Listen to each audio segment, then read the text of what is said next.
ሰላም ጤና ይስጥልን ተመልካቾቻችን ከአንከር ሚዲያ ዝግጅት ክፍል ያክብሮት ሰላምታችንን እናቀርባለን። ዜናዎችን ይዤ መጥቻለሁ። መሳይ መኮንን ነኝ።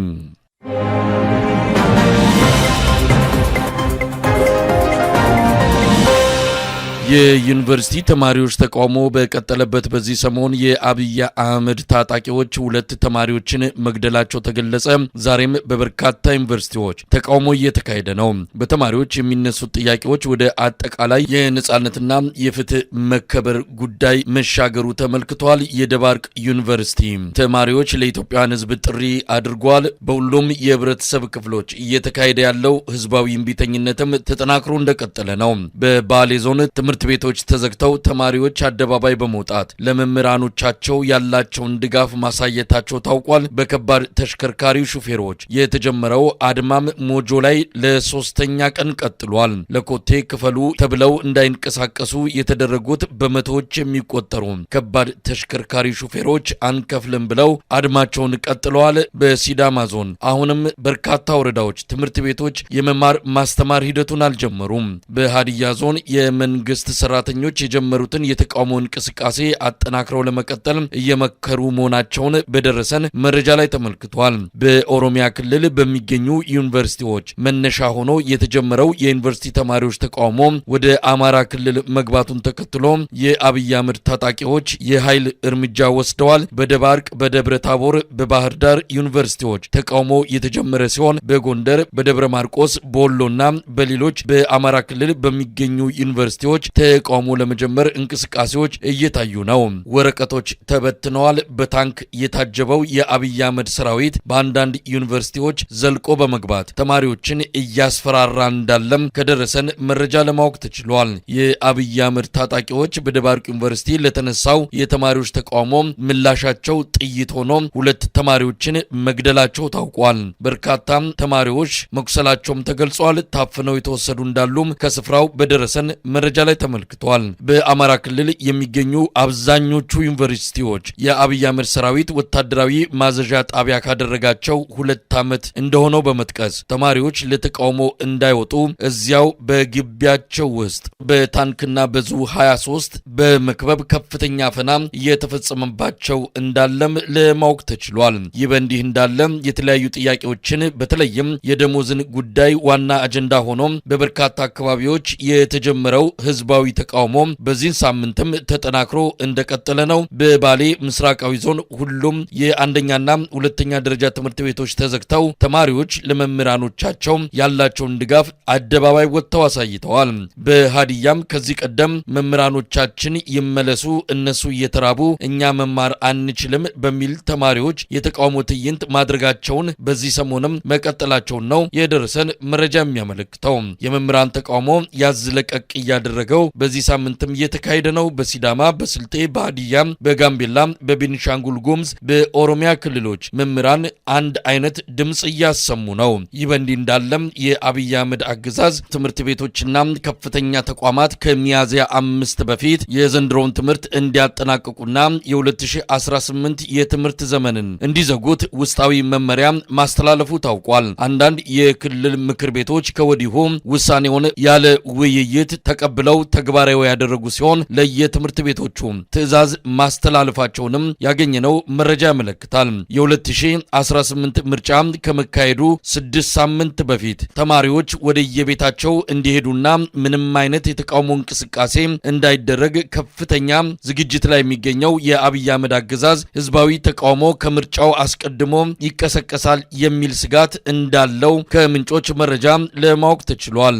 ደሞዝ ለመክፈል አቅም እንደሌለውና ነባሩንም ክፍያ ለመፈጸም ከፍተኛ የገንዘብ እጥረት የገጠመው የአብይ አህመድ አገዛዝ ምናልባትም በመላ ሀገሪቱ የሚገኙ ዩኒቨርሲቲዎችን ከወዲሁ ሙሉ በሙሉ በመዝጋት የመጣውን ህዝባዊ እምቢተኝነት ለመቀልበስ እየመከረበት እንዳለም ያገኘነው መረጃ ያመለክታል።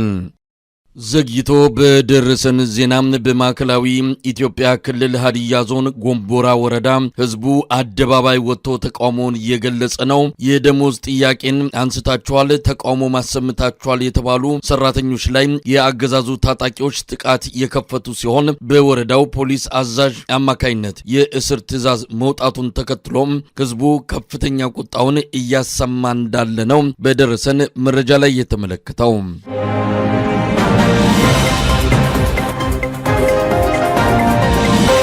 ይህ በእንዲህ እንዳለ በአዲስ አበባ ህዝባዊ ስብሰባ መጠራቱ ታወቀ። አዲስ አበባ ትናገራለች በሚል መሪ ቃል በኢትዮጵያ ህዝብ አብዮታዊ ፓርቲ ኢህአፓ የተጠራው ታላቅ ህዝባዊ ስብሰባ ህዳር 27 ቀን 2018 በአዲስ አበባ ሚሌኒየም አዳራሽ ለማካሄድ የማሳወቂያ ደብዳቤ ለሚመለከተው የብልጽግና አገዛዝ አካል መግባቱን ፓርቲው ለአንከር ሚዲያ ገልጿል። ባለፉት 7 ዓመታት የብልጽግና ተቀናቃኝ የሆኑ እውነተኛ የተቃዋሚ ፓርቲዎች ምንም አይነት ሰልፍም ሆነ ህዝባዊ ተቃውሞ ፍጹም በተከለከለበት ሁኔታ የኢሃፓን ህዝባዊ ስብሰባ ጥሪ ከብልጽግናው አገዛዝ ምን አይነት ምላሽ ሊሰጠው እንደሚችል ከወዲሁ አነጋጋሪ ጉዳይ ሆኗል። ማንኛውንም አይነት ስብሰባ ለስልጣን ህልውናዬ አደጋ አለው የሚል ከፍተኛ ስጋት ውስጥ የሚገኘው ብልጽግና የፓርቲው የተለያዩ ክንውኖችን ሳይቀር ከማዕከላዊው መዋቅር ፍቃድ ውጪ እንዳይካሄድ ጥብቅ ውስጣዊ መመሪያ ባስተላለፈበት በዚህ ወቅት አዲስ አበባ ላይ ህዝባዊ ስብሰባን የመፍቀዱ ነገር አጠያያቂ እንደሆነ ከወዲሁ ለጉዳዩ ቅርበት ያላቸው ወገኖች እየገለጹ ነው። ምርጫ ቦርድ ከኢሃፓ የቀረበለትን የትብብር ጥያቄ በመቀበል ለአዲስ አበባ ከተማ አስተዳደር ተባበሯቸው የሚል የድጋፍ ደብዳቤ መጻፉም ታውቋል። የኢሃፓ ፕሬዝዳንት አብርሃም ሃይማኖት ብልጽግና ህዝባዊ ስብሰባውን ከከለከለ አጠቃላይ ህዝባዊ ተቃውሞ በመጥራት ወደ ጠንካራ ንቅናቄ እንገባለን ሲሉ ለአንከር ሚዲያ በሰጡት ቃለ መጠይቅ ገልጸዋል። እኛ አዲስ አበባ ትናገራለች በሚል መሪ ቃል ነው ስብሰባችን የምናደርገው። ህዝቡ ይናገራል። የአዲስ አበባ ህዝብ በግልጽ ይነግረናል ያለበትን ሁኔታ፣ ቤት የፈረሰበት፣ መምህራኑ፣ ዶክተሮቹ፣ የህክምና ባለሙያዎቹ፣ ሰራተኛው፣ በአጠቃላይ ቀን ሰራተኛው፣ ጎዳና ተዳዳሪውም ጭምር እኛ ለሁሉም ክፍት የሆነ ህዝባዊነታችንን የሚያሳይ ታላቅ ህዝባዊ ስብሰባ ነው ያቀርነው። ይሄ ስብሰባ ደግሞ መሳካት አለበት፣ ግዴታም ነው። እኛ እየጠየቅን ያለነው መብታችንን ነው፣ ልመና አይደለም። የብልጽግና መንግስት ለእኛ ልዩ ስጦታ እንዲሰጠን አይደለም፣ መብታችን ነው። ህዝብ መሰብሰብ፣ ማደራጀት፣ በሰላማዊ መንገድ ሰላማዊ ሰልፎችን መጥራት ፖለቲካ ፓርቲዎች ለተቃዋሚዎች የተሰጠ መብት ነው፣ ያውም ህገ መንግስታዊ መብት። ስለዚህ እኛ የምንለው ህገ መንግስቱን አክብሮ ነው ማስከበር የሚችለው ነው። ስለዚህ ህገ መንግስቱን እንዲያከብር አክብሮም እንዲያስከብር ይሄ ህዝባዊ ስብሰባ በሰላም እንዲጠናቀቅ እንዲያደርግና አዳራሾች፣ የመንግስት አዳራሾች ለብልጽግና ፓርቲ ብቻ መፈንጫ ሳይሆኑ እኛ ተቃዋሚ ፓርቲዎችም መጠቀሚያ መሆን አለባቸው። የመንግስት አዳራሾችን ጠይቀናል። ምክንያቱም ሆቴሎች፣ ባለሀብቶች ጭምር አሁን ትላልቅ አዳራሽ ያላቸው እንግዲህ እኛ የምናስበው አንዱ ሚሊኒየም አዳራሽ ነው። ህዝቡ ሰፊ ስለሆነ እዛም እየሞከርን እንገኛለን። ሌሎችም አዳራሽ አማራጮችን እየሞከርን ነው። አማራጫችንን አስፍተናል። ቀኑ ተወስኗል። ህዳር 27 ነው። ስለዚህ በዚህ በአሰብነው ስፍራ ላይ ስኬታማ ሆኖ በሰላም መርሃ ግብራችን እንዲያልቅ ደግሞ የራሳችንንም ግብረ ኃይል አቋቁመናል። ጸጥታውንም የሚያስከብር የስብሰባውን እንዲሁም በደንብ ደግሞ በተደራጀ መንገድ ሁኔታው እንዲመራም ዝግጅታችንን ጨርሰን ነው ፍቃድ የጠየቅነው። ስለዚህ ህዝቡ ይሄንን ጥሪ የሚሰማ ለህዳር 27 ቦታውንና ስፍራውን እናስታውቃለን። ምክንያቱም ሂደቶችን እየሄደ ስለሆነ ዝግጁ መሆን አለበት። እምቢ ካለ ደግሞ ስርዓቱን ለምን እምቢ አልክ ብሎ መቃወም አለበት። እንዲህ በቀላሉ የሚተው መሆን የለበትም። ስለዚህ እኛ በህጋዊ መንገድ እየጠየቅን ነው። ስለዚህ መንግስት ደግሞ ግዴታው እንዲወጣ ነው ጥብቄ የማሳስበው።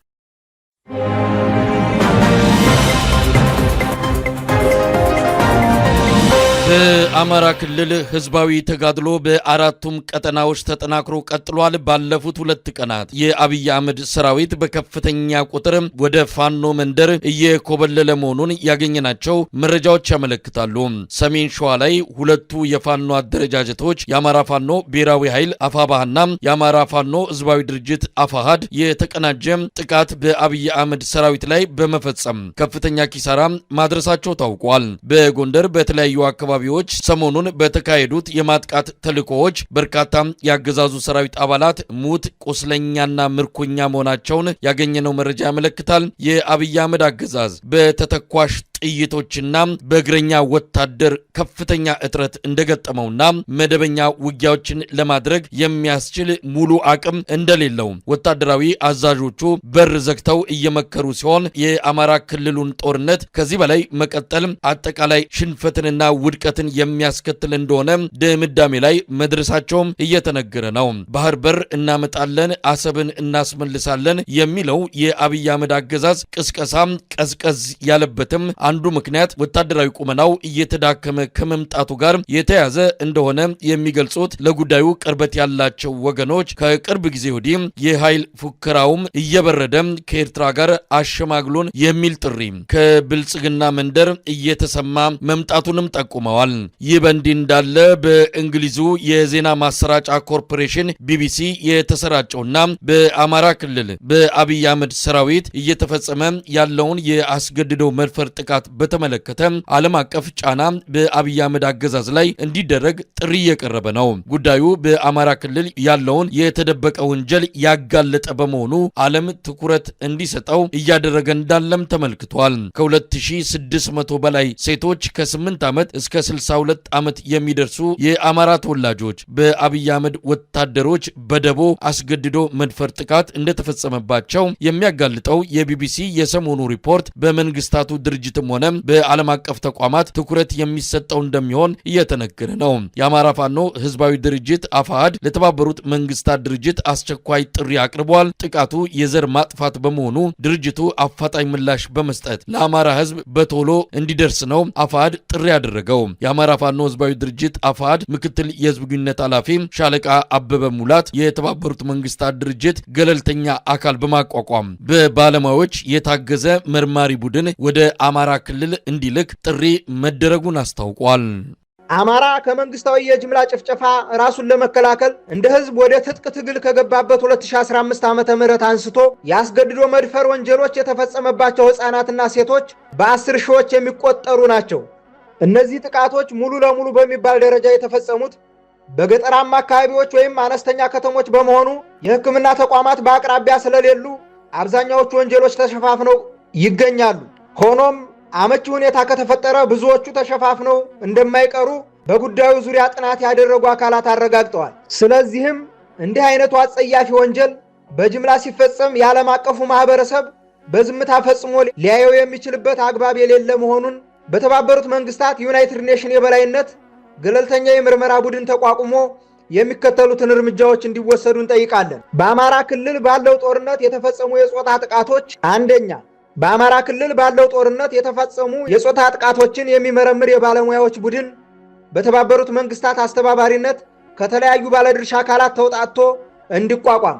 ሁለተኛ፣ በአማራ ክልል ያሉ ተፋላሚ ወገኖች ለመርማሪ ቡድኑ ያለ ምንም ቅድመ ሁኔታ ቅድሚያ እውቅና እንዲሰጡ፣ በሚቆጣጠሯቸው መሬቶች መርማሪ ቡድኑ በነፃነት እንዲንቀሳቀስ እንዲፈቅዱ፣ ለመርማሪ ቡድኑ የደህንነት ዋስትና እንዲሰጡና ሙሉ ትብብር እንዲያደርጉ።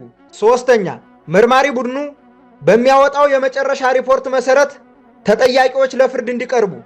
አራተኛ፣ በተባበሩት መንግስታት አስተባባሪነት ለተጎጂዎች ደረጃውን የጠበቀ የሕክምና ክትትል ከነፃ መድኃኒት ጋር እንዲሰጥና የስነ ልቦና ድጋፍ እንዲደረግላቸው እንጠይቃለን። የጄኖሳይደሮች የተቀባበረ ሰለባ የሆኑ የአማራ ህፃናትና ሴቶች ድምፅ ሊሰማ ይገባል። በይበልጥም ፍትህ ሊያገኙ ይገባል። የተባበሩት መንግስታት በአፋጣኝ እርምጃ ሊወስድ ይገባዋል። የዘገየ ፍትህ እንደተነፈገ ፍትህ ይቆጠራል።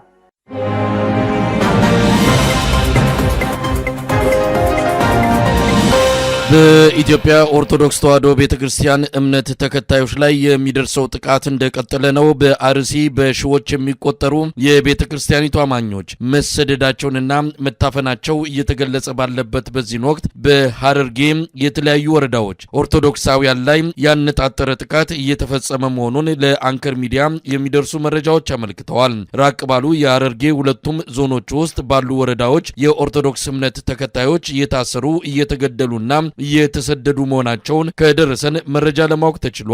በዘርና በእምነት ማንነታቸው ተለይተው ጥቃት እየተፈጸመባቸው የሚገኙት ዜጎች ወደ መሃል ሀገር እንዲሁም ድንበር አቋርጠው ወደ ሶማሊያ እየተሰደዱ እንደሆነም በደረሰን መረጃ ላይ ተመልክቷል።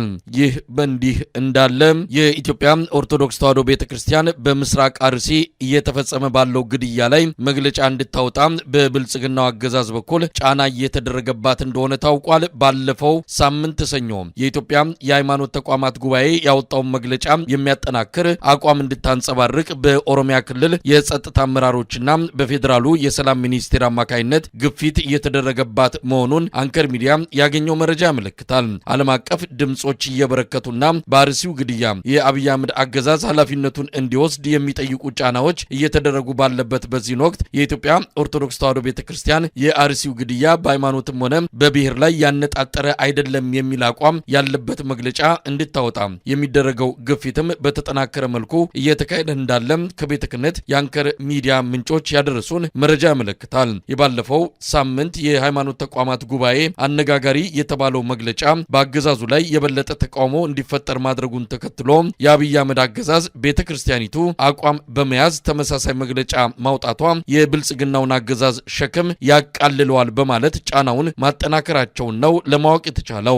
በዚህም በዳንኤል ክብረትና በብፁዕ አቡነ ሳዊሮስ አማካይነት በስውር የተቋቋመ አንድ ቡድን የሲኖዶሱ አባላትን እያዋከቡ መሆናቸው የተገለጸ ሲሆን በኦሮሚያ ክልል ሰላምና ጸጥታ ቢሮ ኃላፊ እንዲሁም በሰላም ሚኒስትሩ የሚመራው ሌላኛው ቡድንም በተመሳሳይ ቤተክርስቲያኒቱ አስቸኳይ መግለጫ በማውጣት ግድያው ሃይማኖት ተኮር አይደለም የሚል አቋም እንድታንጸባርቅ ከፍተኛ ጫና እያደረጉ መሆናቸው ተመልክቷል። አብዛኛው የሲኖዶስ አባላት ፍቃደኛ ባይሆኑም በሁለት ቡድኖች ተከፍሎ እየተካሄደ ያለው ጫናና ማስፈራራት የታከለበት ግፊት ከቀጠለ አብይ አህመድ የፈለገው መግለጫ ከቤተ ክርስቲያኒቱ ሊሰጥ እንደሚችል ለጉዳዩ ቅርበት ያላቸው የቤተ ክህነት ምንጮች ስጋታቸውን ገልጸዋል። በምስራቅ አርሲው በኦርቶዶክስ እምነት ተከታዮች ላይ ያነጣጠረው ግድያ አሁንም ያልቆመ ሲሆን በሺዎች የሚቆጠሩት አማኞች ወደ ተለያዩ አቅራቢያ አካባቢዎች እንዲሁም ወደ ጎረቤት ሀገራት መሰደዳቸው ታውቋል። ግድያው ያሳሰባቸው የተለያዩ አካላት ተቋማቸውን እያሰሙ ሲሆን ስለ አርሲው ግድያ ዝም አንልም የሚል ንቅናቄ በስፋት እየተካሄደ ነው። ለፕሬዝዳንት ዶናልድ ትራምፕ መልእክቶች እንዲደርሳቸው እየተደረገም ሲሆን ዓለም አቀፍ የክርስቲያን ጉዳዮች ላይ የሚያተኩሩ ተቋማትና የሚዲያ አካላትም የምስራቅ አርሲውን ግድያ በማውገዝ ለአብይ አህመድ አገዛዝ ጥሪ በማድረግ ላይ ናቸው።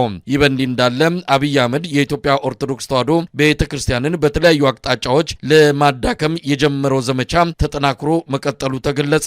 ሰሞኑን በጋሻው ደሳለኝ በተባለ ግለሰብ የተጀመረው ቤተክርስቲያኒቱን የማጥላላት ዘመቻ በቀጥታም ከአብይ አህመድ በተሰጠ መመሪያና ተልዕኮ የሚካሄድ መሆኑን የአንከር ሚዲያ ምንጮች ካደረሱን መረጃ ለማወቅ ተችሏል። ከዚህ ቀደም ራሳቸውን ነብይና ፓስተር እያሉ በሚጠሩ ግለሰቦች በቤተክርስቲያኒቱ ላይ ዘመቻዎች ሲከፈቱ ከጀርባ ተልዕኮና የፋይናንስ ድጋፍ በመስጠት እጁን ያስገባው አብይ አህመድ መሆኑ የሚታወቅ ሲሆን እነዚህ ግለሰቦች በኢትዮጵያ ሕግ የሚያስጠይቁና በአንድ እምነት ተቋም ላይ የሚደረጉ ዘለፋዎችና ክብረነክ ድርጊቶችን የሚከለክሉ ሕጎችን በመጣስ በአደባባይ ወንጀል ሲፈጽሙ ቤተክርስቲያኒቱ የሕግ አምላክ ጩኸቷን ስታሰማ እንደነበረና በአንጻሩ የአብይ አህመድ አገዛዝ ግለሰቦቹን ሲሸልምና ሲያበረታታ እንዲሁም በወንጀል ተጠያቂ እንዳይሆኑ ሲያደርግ እንደቆየ የሚታወስ ነው። ከሰሞኑ በተረኝነት ተልዕኮ የተሰጠው በጋሻው የተባለ ግለሰብ እንደሆነ የሚገልጹት የአንከር ሚዲያ ምንጮች እሱን ጨምሮ ዘርፌ ከበደና ሌሎች የቀድሞ የኢትዮጵያ ኦርቶዶክስ ተዋሕዶ ቤተክርስቲያን አገልጋይ የነበሩ ግለሰቦችን ከአብይ አህመድ ጋር በማገናኘት ተልዕኮ እንዲወስዱ የሚያደርገው አርቲስት ጥላሁን ጉግሳ መሆኑንም በደረሰን መረጃ ላይ ተመልክቷል። በጋሻው ደሳለኝ ለዚህ ተልዕኮ ከአብይ አህመድ ቴስላ አዲስ ሞዴል መኪና በስጦታ የተበረከተለት ሲሆን ከአዳነች አቤቤ አስተዳደር ደግሞ መሬት እንደተሰጠው ነው ለማረጋገጥ የተቻለው። በጉዳዩ ላይ ስማቸው የተጠቀሱ ግለሰቦች ምላሽ ለመስጠት ፈቃደኛ ከሆኑ የምናስተናግዳቸው መሆኑን ለመግለጽ እንወዳለን።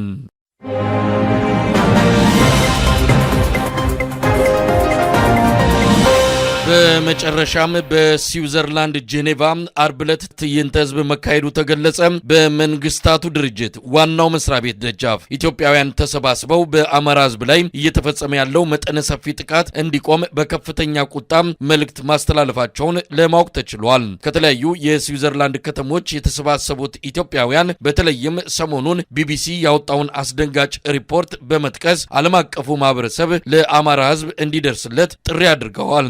የሰልፉ አስተባባሪ ኮሚቴ አባል ወጣቱ የሱፍ ለአንከር ሚዲያ እንደገለጸው የአማራ ህዝብ ላይ እየደረሰ ያለው የዘር ማጥፋት ጥቃት እንዲቆም ከምንጊዜውም በላይ ኢትዮጵያውያን ድምጻቸውን ሊያሰሙ ይገባል ብሏል። ከ26 እስከ 26 በሚል የሰልፍ ዘመቻ አዘጋጀቱ ይታወቃል ዓለም አቀፍ አማራ ማህበራት ህብረት። ስለዚህ አንዱ አካል ነው ማለት ነው ይህ ሰልፍ። ሰልፈኞቹ እጅግ ቁጣቸውን እየገለጹ ነው ያሉት። የአማራ ህፃናት ግድያ ይቁም፣ የአማራ ወጣቶች መድፈር፣ የአማራ እናቶች ለቅሶ ይብቃ የሚል መፈክር እያሰሙ ነው የሚገኙት።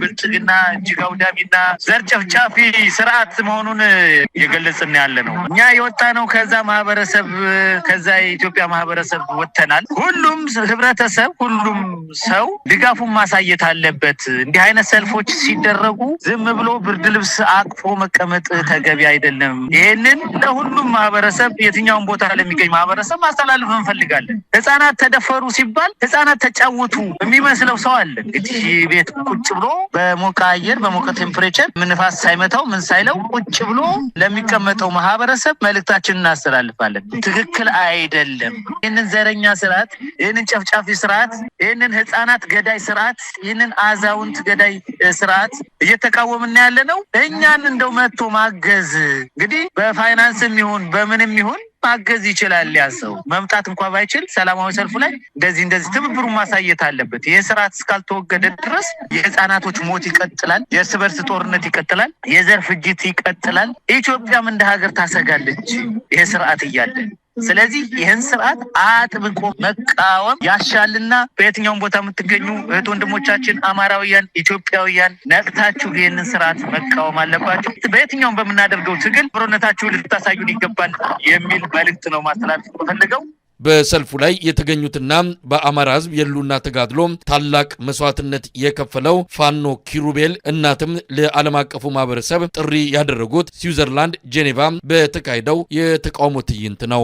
ልጄ ለኢትዮጵያ ህዝብ ብሎ ከተሰዋ 2 ዓመቱ አልፏል። ልጄ ምንም ጎሎበት አይደለም የወጣው። የራሱ ሆቴል የራሱ የሚያስተዳድረው ንብረትና ሀብትና ንብረት ያለው ልጅ ነው። ልጄ ምንም የጎደለበት ነገር የለም። ግን የአማራ ህዝብ ሲገደል ሃይማኖታችን ሲጠፋ ማንነታችን ሲጠፋ ዝም ብዬ አልተኛም ታግዬ ሞታለሁ ብሎ ልጄ ራሱን መስዋዕት ያደረገ ልጅ ነው። እኔም ልጄ የወደቀበትን የታገለበትን የወደቀበትን እንደሱ ሁኜ አብሬ ታግዬ ይህንን መንግስት መጣል እንዳለብኝ አምናለሁ። እንደገና ሴቶችም ሆነ ወንዶችም ሆነ በዚህም ሚዲያም ሆነ ወጣችሁ በማንኛውም ባላችሁበት ወጣው ታግለው ይህንን መንግስት ካልጣል ነው ነገ ከነገ ወዲያ ዘራችን እየጠፋ ነው፣ ማንነታችን እየጠፋ ነው። ማንም ሰው ህፃን ትልቅ ሳይል ወጦ መታገል እንዳለበት አምናለሁ። እኔ ልጄ ሞቷል ብዬ ዝም አልልም፣ ልጄ ተሰውቷል ብዬ ዝም አልልም። ሌሎች የአማራ ህዝብ እህት ወንድሞቼ ናቸው፣ ቤተሰቦቼ ናቸው። ነገ ከነገ ወዲያ የኛ ዘር ከጠፋ ነገ ወዲያ ዘራችን ከጠፋ አማራ የሚባል ዘር ሊጠፋ ይችላል። ማንነታችን መጥፋት የለበትም። መታገል አለብን። ታግለን ይህን መንግስት መጣል አለብን። አሁን ህዝቡ በነቃበት ሰዓት በሚዲያም ሆነ በማንም ነገር አይደለም። አሁን ድሮም የኢትዮጵያ የአማራ ህዝብ እጁን አልሰጠም፣ ለጣሊያን አልተንበረከከም፣ እጁን የሰጠ እኔ አያቶቼ አርበኞች ናቸው። ልጄም የቤተሰቦቹን መርህ ተከትሎ ለአማራ ህዝብ ራሱን ሰውቷለኝ። የሚበላው የሚጠጣው ሳያጣ ሀብት ንብረቱን ትቶ ባለቤቱን ልጁን ትቶ የ6 ወር ህፃን ይጥሎ ነው የሄደው። ምንም የፈለገ ነገር ቢሆን ግን ከአማራ ህዝብ አይበልጥም ብሎ ልጅ ተሰውቷል። አማራ እናቶች እየተደፈሩ ነው። ሴት እህቶቻችን ጦታቸው እየተቆረጠ ነው። ህፃናቶች መማር አልቻሉም። እንፈልጋቸዋለን፣ ለኢንተርቪው እንፈልጋቸዋለን እያሉ እየወሰዱ እየደፈሩ እየገደሏቸው ነው። የነሱ እንትናቸው እንዳይወጣ ድምጻቸው እንዳይወጣ እያደረጉ እየታፈኑ እየተወሰዱ እየተገደሉ ነው። ብዙ ጭፍጨፋ እየደረሰብን ነው። ይሄንን ለዩናይትድ ኔሽኑን ማቅረብ አለብን፣ ለዩኤን ማቅረብ አለብን። ይሄንን እህት ወንድሞቻችን በበረሃ በዱር በገደል እየታገሉ የተገኙትን ደግሞ በምናቆም በማናቆም እህቶቻችን እየወሰዱ እየታፈኑ እየተገደሉ እየተደፈሩ እየተገደሉ ነው። ይሄንን ለማስቆም ነው የወጣ ነው። በተለያየ ቦታ እኔ አላለቅስም። የጀግና እናት ነኝ፣ የወንድ እናት ነኝ። እኔ አላለቅስም። እየሳኩ ነው የልጄን እንደምመልሰው። ነገ ምን ካልሆነ ምን ሞርታለሁ ሄዳለሁ፣ በረሃ ዘምታለሁ እንደ ልጄ ወልጄ የልጄን ጠላት የኛንም ጠላት ወርጄ መታገል አይቀርም። ይሄንን እኔ ለእናንተ ቃል ገባላችኋለሁ። መውጣት አለብን፣ ውጡ። ይህ በእንዲህ እንዳለም በደቡብ አፍሪካ የቡድን 20 ሀገራት ስብሰባ ላይ ኢትዮጵያውያን ተቃውሞ ማሰማታቸው ተገለጸ። አብይ አህመድን ጨምሮ የ40 ሀገራት መሪዎች በታደሙበት የደቡብ አፍሪካው ስብሰባ ላይ ኢትዮጵያውያን ከስብሰባው አዳራሽ ብዙም ባራቁበት ሁኔታ ተቃውሟቸውን እንዳሰሙ ነው ያገኘነው መረጃ የሚያመለክተው። የአማራ ተወላጆች ላይ የሚደርሰውን ዘር ተኮር ጥቃት በአስቸኳይ እንዲቆም በመጠየቅ ኢትዮጵያውያኑ ያሰሙት ተቃውሞ በሀገሪቱ መገናኛ ብዙሃን ሳይቀር ሽፋን እንደተሰጠውም ለማወቅ ተችሏል። የሰልፉ አስተባባሪ ኮሚቴ አባል አቶ ይልማ ሸዋታዬ መልእክታችን ለዓለም መሪዎች እንዲደርስ ተደርጓል ሲሉ ይገልጻሉ። ትዕይንተ ህዝቡ ነገም እንደሚቀጥል ነው የገለጹት። በጠዋቱ የተጀመረው እንደሚታወቀው ከ40 በላይ መሪዎች ተገኝተዋል። ደመቅ ያለ ሰልፍ ነው እያደረግን ያለ ነው። አሁንም አላለቀም። ፕሬዝዳንት ሲሪል ራማፎሳ ተወካይ ልከውልን የጂ20 ፕሬዝዳንት ስለሆኑ ይሄ የምናስገባው ሜሞራንደም የሚቀበለን ባለስልጣን ልከውልን ለባለስልጣኑ አስረክበናል። ጆሃንስበርግ ነው ሰልፉ የሆነው። ከራስተንበርግ፣ ከፕሪቶሪያ፣ ከደርባን፣ ከኬፕታውን ብዙ አባላት ይሄ የአማራ ጄኖሳይድ ይቁም በሚል አማራውያን፣ ኢትዮጵያውያን እንዲሁም ኤርትራውያን ከተለያየ ቦታ ላይ በጠዋቱ ጂፒ ስትሪት ዋናው የአበሻ የንግድ መሰብሰቢያ ቦታ ላይ ተገናኝተን ሙሉ ለሙሉ ወደ ኤክስፖ ቦታ ነው ያመራነው። ሰልፉ የሚደረግበትና ስብሰባው የሚደረግበት የ100 ሜትር ልዩነት ነው ያለው። ስብሰባው የሚደረግበትና ተቃውሞ ሰልፍ የሚደረግበት የ100 ሜትር ልዩነት ነው ያለው። እዛ ደረስን። ከዚያም በኋላ ባነሮቻችንን ባንዲራችንን ሌሎን ነገር አውጥተን ስፒከራችንን አውጥተን ለዓለም ሕዝብ በአማራው ላይ እየደረሰ ያለ ሰቆቃ ጭቆና እንዲቆም አጽንኦት ሰጥተን ለመንግስታቱ አድሬስ አድርገናል። ከዛም ባሻገር ደግሞ ይሄንን ጄኖሳይድ የፈጸሙ አብይ አህመድን ጨምሮ ለፍርድ ይቅረቡ የሚል ነው መፈክራችንም ሜሞራንደማችንም ላይ ያደረግነው። በአማራው ላይ እየደረሰ ያለውን የዘር ማጥፋትና ዘር ማጽዳት በአስቸኳይ እንዲቆም እንዲሁም ደግሞ በዚህ በድሮን ንጹሃንን የሚጨፈጭፍበትን ትምህርት ቤትና ሆስፒታልን የሚያፈርስበትን አገዛዙን ሀይ እንዲባል በዓለም አቀፍ አጣሪ ኮሚቴ እየደረሰ ያለው ጄኖሳይድ እንዲጣራልን ለዓለም መንግስት አቤት ብለናል። በጣም ብዙ መንግስታት ነው የተገኙት። ከላይ እንደጠቀሱት ከ40 በላይ መሪዎች ተገኝተዋል። ለሁሉም በሚደርስ መልኩ በየኤምባሲው እንዲገባ ሜሞራንደማችንን አድርገናል በኢሜል። ከዛ በተጨማሪ የሰልፉ የሚደረግበት መግቢያና መውጫቸው ላይ መኪኖቹ የሚያልፉበትን ርቀት የጠበቀ ነውና ሙሉ ለሙሉ በሚታይ መልኩ የዓለም ጋዜጠኞች፣ የደቡብ አፍሪካ ትላልቅ የአፍሪካ ቻናሎች አሉ በአፍሪካ ደረጃ የሚተላለፉ እንዲሁም የዓለም አቀፍ ትላልቅ ሚዲያዎች በተገኙበት ነው ይህንን ሰልፍ ያደረግነው። ነገም ይቀጥላል። በሰፊው ዘግበውታል። አሁንም እየዘገቡት ነው። አላለቀም ገና ሰልፋችን። እስከ ከሰዓት ድረስ ስብሰባው ማለቂያው ድረስ ድምጻችንን እናሰማለን፣ ለወገናችን እንጮሃለን። አሁን ድረስም እየመጡ አሉ።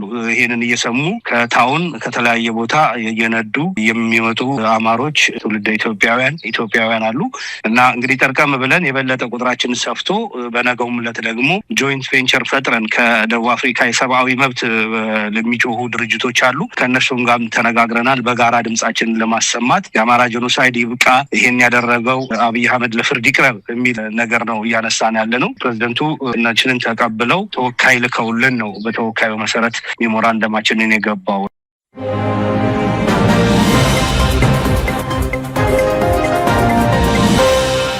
ተመልካቾቻችን ዜናዎቹ እነዚህ ነበሩ። ከአንከር ሚዲያ ዝግጅት ክፍል መሳይ መኮንን አብሬያችሁ ቆየው። ጤና ይስጥልኝ።